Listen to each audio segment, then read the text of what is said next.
राज्यभरामध्ये गाजत असलेल्या संतोष देशमुख खून प्रकरणाचा उलगडा होताना पाहायला मिळत नाही। अनेक सूत्रधारांपर्यंत पोलीस प्रशासन अजूनही पोहोचलेलं नाही। दुसरीकडे विरोधकांकडून देखील टीकेचे बाण जे आहेत ते सत्ताधाऱ्यांवर उमटताना पाहायला मिळतात। हे बीडचं संतोष देशमुख खून प्रकरण आहे ते एकीकडे गाजत असताना दुसरीकडे मात्र सोलापूर जिल्ह्यातील माढा तालुक्यातल्या वडशिंगे गावच्या कल्याण बाबर या शेतकऱ्याने अनोखी घोषणा केली। आपल्या समेत कल्याणजी बाबर आहेत। दुसरीकडे पाहिलं तर एकीकडे खून प्रकरण आणि दुसरीकडे कल्याण बाबर यांनी अनोखी घोषणा केलेली आहे। आपल्या समेत अशी अनोखी घोषणा केलेले कल्याणजी बाबर आहेत। नेमकं कल्याणजी काय नेमकं एकीकडे शेतकरी पेशा दुसरीकडे ही अनोखी नेमकी काय ती घोषणा?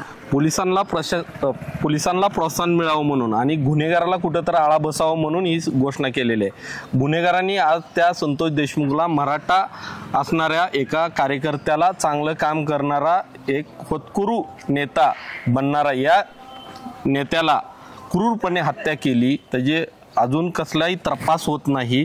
त्यासाठी प्रोत्साहन म्हणून 2 लाख रुपये विथ त्याचा एन्काउंटर केला किंवा त्याला फाशीची शिक्षापर्यंत नेलं तर त्याला 51 लाख रुपये व माझ्या मालकीची 5 एकर जमीन देण्यास मी प्रतिज्ञापत्रावर लिहून दिले स्टॅम्पवर। बरं, कुठेतरी एक मुंडे घराण्यावर देखील आरोप होताना पाहायला मिळतात की मुंडेंचेच समर्थक आहेत वाल्मिक कराड, कुठेतरी त्यांना पाठीशी घातलंय। अनेक विरोधक देखील सत्ताधाऱ्यांवर आरोप करताना पाहायला मिळतात। नेमकं कोण आहे असं या सूत्रधार कोण असेल असं वाटतंय आपल्याला? काय वाटतंय आपल्याला? हा गुन्हेगार असतो, तो कुणाचाही नसतो। आज तो पैशासाठी काही करायला ठरवला जातो। तो मुंडकपणाचा असो किंवा कुणाचा असो समर्थक, हा गुन्हेगारच आहे। गुन्हेगाराला कुठेतरी आळा बसला पाहिजे, पोलीस प्रशासकानं त्याच्यावर जबर बसली पाहिजे आणि महाराष्ट्रात गुन्हेगाराला कुठेतरी आळा बसण्याची ही सर्वसामान्य शेतकऱ्यावर माझ्यापर्यंत येऊन पोहोचलेल्या ह्या गुन्हेगाराची कुठेतरी थांबलं पाहिजे।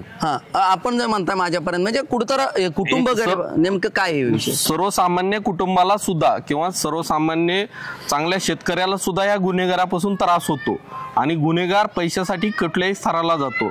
आजपर्यंत गुन्हेगारांनी कितीतर कुटुंब उद्ध्वस्त केलेत, त्यासाठी कुठेतरी आळा बसला पाहिजे। पोलिसांना कुठेतरी प्रोत्साहन म्हणून ही घोषणा मी केलेली। आपण जर पाहिलं असेल तर कल्याण बाबर या शेतकऱ्यानं अनोखी घोषणा केली। संतोष देशमुख खून प्रकरणातल्या आरोपींना जो मुख्य सूत्रधार आरोप आहे त्याला अटक कर, जोपर्यंत लवकरात लवकर जो अधिकारी करेल त्याला 2 लाख रुपयाचं बक्षीस आणि जो अधिकारी या मुख्य सूत्रधार असतील अथवा अन्य आरोपींचा एन्काउंटर करेल अशा संबंधित पोलीस अधिकाऱ्याला अथवा जो पोलीस अधिकारी त्या आरोपींना फाशीची शिक्षापर्यंत पोहोचवेल अशा सक्षम आणि सखोल तपास करणाऱ्या अधिकाऱ्याला जे आहे ते कल्याण बाबर यांनी 51 लाख रुपयाचं रोख बक्षीस व मालकीची 5 एकर शेतजमीन जी आहे ती देण्याची घोषणा जी आहे ती माढ्याच्या शेतकऱ्यांनी केल्याची पाहायला मिळते। त्यामुळे कल्याण बाबर या शेतकऱ्याची नक्कीच चर्चा होताना आपल्याला येत्या काळात पाहायला मिळणार आहे।